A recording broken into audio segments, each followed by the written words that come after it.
விதியை மாற்றிய அம்பிகை. தை அமாவாசை திருநாளில் தான் திருக்கடையூரில் அபிராமி பட்டர் அபிராமி அந்ததாதியை அருளிய திருநாள் ஆகும்.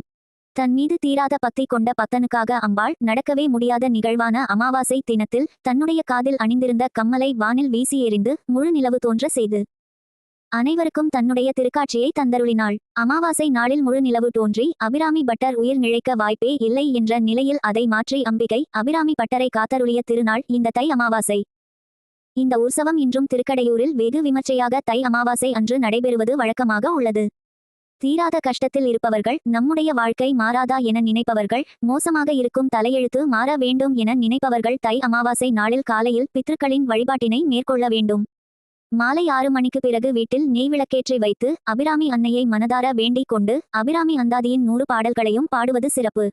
100 பாடல்களையும் பாட முடியாதவர்கள் அபிராமி அந்தாதியில் உள்ள சில குறிப்பிட்ட பாடல்களை மட்டும் பாடலாம்.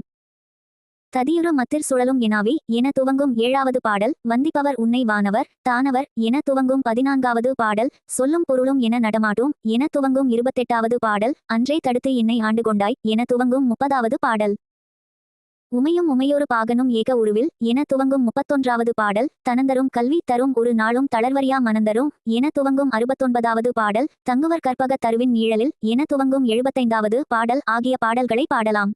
இவை அனைத்துமோ அல்லது ஏதாவது ஒரு பாடலையோ 9 முறை பாட வேண்டும். இந்த பாடல்கள் அனைத்துமே துன்பங்களை, விதியை மாற்றக்கூடிய வல்லமை படைத்ததாகும். அபிராமி அந்தாதி பாடலை தை அமாவாசை அன்று மொட்டை மாடி போன்ற திறந்த வெளியில் அமர்ந்து படித்து விட்டு வானத்தை நோக்கி பார்த்து வழிபட வேண்டும்.